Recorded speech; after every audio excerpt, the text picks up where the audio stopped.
guys! Sa Ara-Ara's Barbershop. Ito nga ang ating bagong-bagong bukas na barbershop, guys. Nakikita niyo ba dito? Oh, ang cool nga tignan kasi hindi siya nasa bahay, kundi nasa van siya. Barbershop sa loob ng van. Astigin ko, di ba? Dahil nga ang goal natin ngayon 2025 ay yumaman, kaya magbubukas tayo ng bagong business. Yun nga ang ating bagong bukas na barbershop. Hoy, magtrabaho ka dun sa loob. Ba't ka nakatayo dyan? Oops, natulog ka pa dyan na. Bumangon ka na. May gagawin pa tayo sa loob. Binabayaran kita ng sweldo tapos di ka kumikilos. Aba, parang lugi ako sa iyo ba? Pasok ka doon, Pi. Pasok na. Pasok. Ayaw mo pumasok, papapasukin kita. Pumasok ka sa loob. Kabol. Kailangan mo magtrabaho para kumita tayo ngayon 2025. Let's go. Manantigas naman ang ulo mo. Ayan o, nakatapak na ako sa ulo mo. Ayaw mo pa rin pumasok. Bala ka nga dyan. Anyways, guys, dito sa loob ng ating barbershop ay syempre, meron dyang steering wheel kasi pwede tayo mag-drive dito. Guys, pwede kong alisin dito. Tapos, pwede ko ding ilipat sa ibang lugar yung ating barbershop. Tapos dito, guys, ito na yung barbershop natin. Nakikita nyo ba? Grabe, ang daming upuan, diba? Sobrang astigin. So, tama na ang ating daldal. Tayo ay magsisimula ng maggupit ng buhok. Let's go! Ikaw, sir, anong gusto mong cut? Gusto ko yung para akong gangster. Okay, guys, ang first client natin, guys, ay gusto na para siyang gangster. Sobrang dali lang yan, no? Dito pa lang sa buhok na, guys, gangster na to, eh. So, para maging gangster ka, syempre, kailangan mo pa ng konting buhok dito sa noo. Ayan, no? Ang laki kasi ng noo mo, sir, eh. Okay, magadagdag tayo dito. Ayan, dagdag tayo dito. Ayan, sobrang ganda niyan, guys. Parang dito medyo panot, so dadagdagan ko pa dito. Ayan, medyo kulang pa dito, guys. Ayan. So, ang astigin na ni sir. Syempre, hindi yan magiging astig kung wala yung kulay. So, dapat kukulayan natin si sir. So, gusto ko kulayan siya dito ng orange. Uy, astigin agad. Tapos, red naman dito, guys. Red. Nakikita nyo ba yan, guys? Sobrang astigin. Di ba sabi niyo, sir, pang astigin? Ayan o, pang rakista. Sobrang gwapo mo na.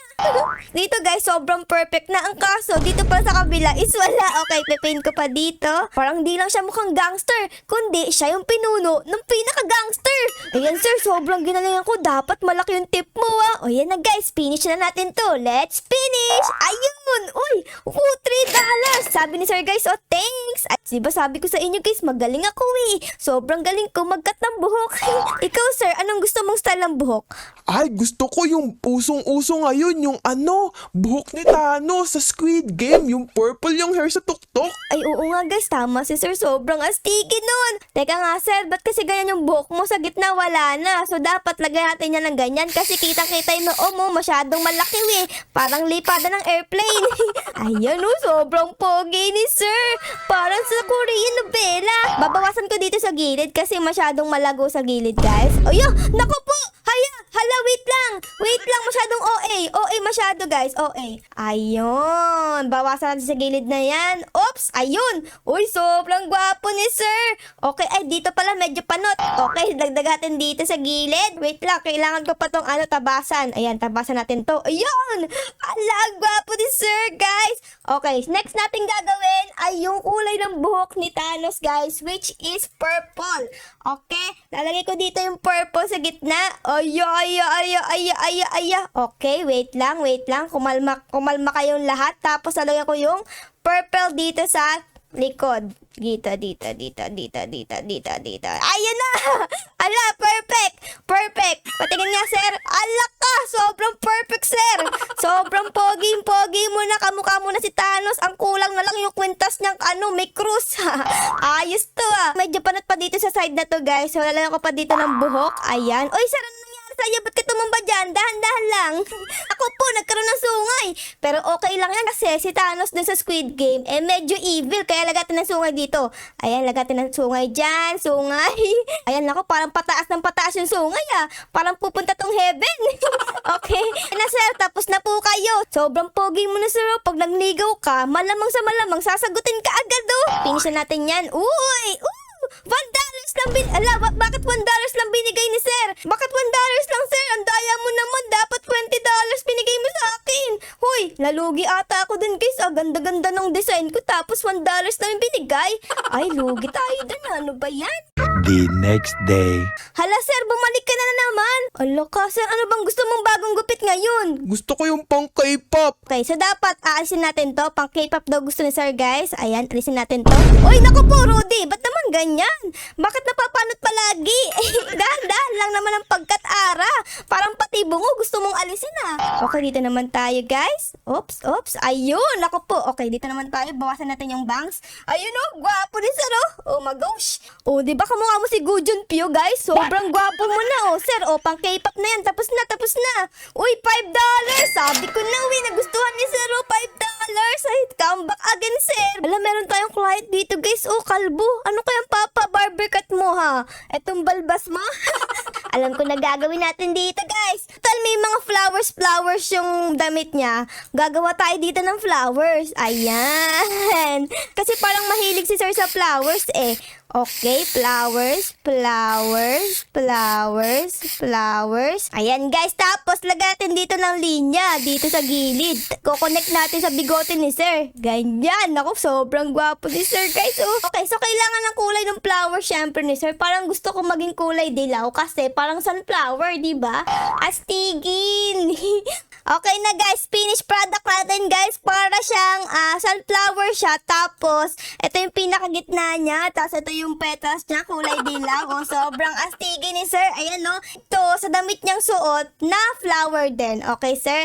Ayan, thank you very much. Binigyan tayo ni sir ng $3. Sino pa ang gustong makatanggap ng mga astigin na style ng buhok? Pumasok lang sa Ara-Aras Barbershop dito sa may tabi ng kanto. Pasok lang dito sa may Kalye Malusak Street, malapit sa hotel na ang daming kalawang ng building. Oy sir, kamusta naman ang experience na sa barbershop sir?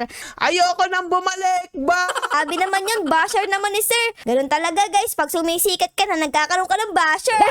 Cut me anything but need for my school. Okay, sige. Ang una natin gagawin ay kakalbuhin muna kita. Pero don't worry, magaling naman ako, so wag kang mag-alala, okay? Akong bahala sa'yo, okay? Kakalbuhin muna kita, kakalbuhin natin to lahat. Ayan. Oops, tanggal lahat.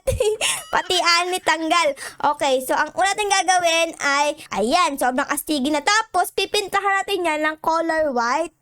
Ayan guys, color white dyan. Tapos dito sa gitna. Tapos maglalagay ako dito sa pinakagitna ng patusok. Ayan. Nakikita nyo ba? Okay. Ito naman ang susunod natin guys. Ayan. Finish! Sobrang ganda, sobrang accurate pang school. Siya ay isang pencil na buhok. Ito kasi siya, pencil kasi siya dito guys, diba? Tapos itong sinusulatan niya is papel. Ayan may black pa. Diba? Ayos. Naku, pag nakita ka ng mga classmate mo, sabihin mo yung pangalan ko para alam nila kung kanino sila magpapagawa ng mga book nila. Kasi sobrang ganda like wala akong masay, sobrang ganda. Ay, wala pa pala tong pinta. Ayan. Perfect na talaga guys. Ang galing ko Ayun, yes. Kaya kayo guys, kung gusto niyo ng mga astigin na buhok ngayong pasukan, punta lang kayo dito sa Ara-Aras Barbershop. Hala sir, ang ganda ng buhok mo Wait lang ako magkakat niyan. Anong gusto mo sir? Ayan guys, okay, may naisip na agad ako dito guys. Eto guys, natapos ko na. Fried chicken to! Sobrang sarap! Ang daming fried chicken ito 1, 2, 3, 4, 5! 5 fried chicken to ng Jollibee. Diba ayos yan sir? Pag nagutom ka, kukuha ka lang ng fried chicken dyan sa buhok mo, tapos busog ka na! Okay, finish na natin yan! Ano sabi? Wow, I'm looking really fresh! Syempre, ang galing ko, diba sir? Huwag niyong kakalimutan na sabihin niyo yung pangalan ko para sumikat ako sa social media para mas yumaman ako, okay sir? Sige, bye! Ayun, ganun sana guys. Ganun sana ang mga customer. Sobrang bait.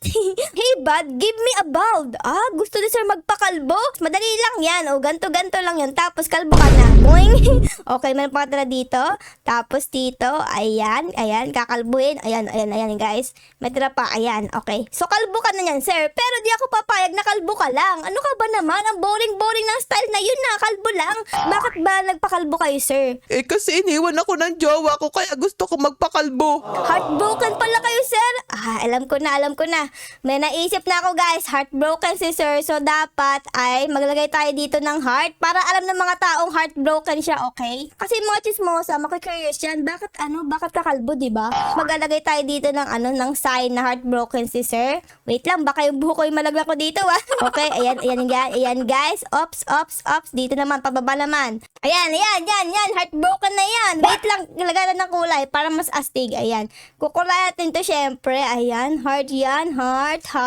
Ayan, para yung mga chismosa, alam nilang agad na heartbroken ka. Di na nila tatanungin na, ano nangyari sa'yo? Ba't ka kalbo? Alam na nila agad, ay, heartbroken to, kaya kalbo. Okay, sir.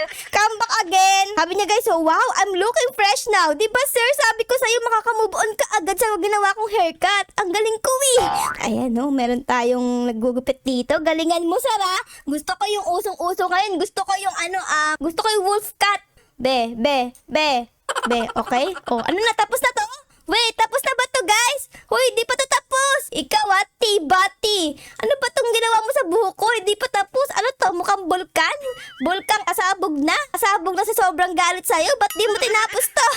Ano ba yan? Hoy, meron tayong bagong client dito. Namumulay buhok niya. Parang ano to ba? Nilagyan ng ketchup. Syempre, magdagdag pa tayo dito. Okay, dagdag tayo dito, guys. Ganyan. Tapos, dito pa sa likod. Ganon. Tapos, dito din. Ayan. Ayun. Ang galing, muntik na mapunta sa mata niya yung buhok niya. Okay, bawasan natin yan, syempre. Tapos, dagdagan natin hanggang dito lang. Ayan. Okay. Second layer ng buhok. Okay. Ang gwapo ni Sir, guys.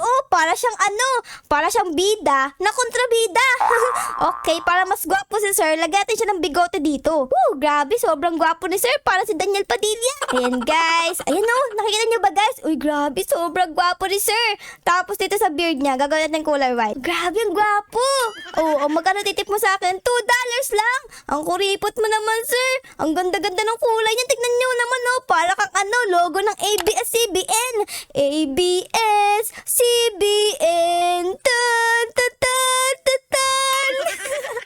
Binabayaran kita para maggupit ng buhok, hindi lumipad-lipad dyan. Oh my goodness, magtrabaho ka na doon. Ba't ka lumilipad, hoy? Magtrabaho ka ng kalbo. Ayun. Napakilos natin siya, guys. Kailangan lang pa natin siya sipain para kumilos. Ang sabi ni Sir, guys, do whatever you want. Aba? Sige, Sir. Grabe ka naman, Sir. Ang laki naman tiwala mo sa akin.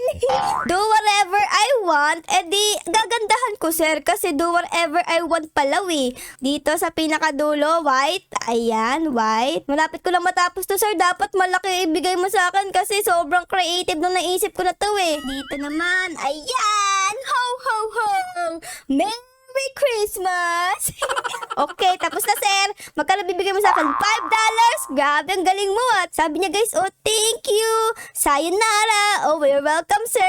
Sabihin mo kay Santa Claus, bigyan niya ako ng magandang gift next year, Give me a beautiful haircut for my wedding. Dan, dan, daran. Dan, dan, daran. Okay, so madali lang yan. Beautiful haircut daw for your wedding. May naisip na agad ako, guys. Okay? Siyempre, dapat may hair din dito si ate kasi mahaba yung buhok ng mga girls, diba? Ayan. Tapos dito din sa kabilang dulo. Sobrang pretty na ni ate. Ay, wait lang. Meron ditong sumingit na buhok. Okay, tanggalin ko yan. Oops, tanggal. Ting magiging kulay ng hair ni ate ay, yan, guys. So, dapat dito ay blue. Ganyan. Ayan. Dito naman, guys, is color pink. Ayan. Para siyang Harley Quinn. Alam niyo ba si Harley Quinn? Di ba ganyan yung kulay niyan? Blue and pink. Pero dito sa likod ay panat siya. Pero okay lang yan, guys. Kasi di naman yan nakikita sa wedding, di ba? Yung harap lang yung nakikita sa wedding pag umaakyat siya sa aisle. Pero yung likod, di nakikita. So, okay na yan, di ba? Kamukha mo si Harley Quinn, ate. Masaya ka ba?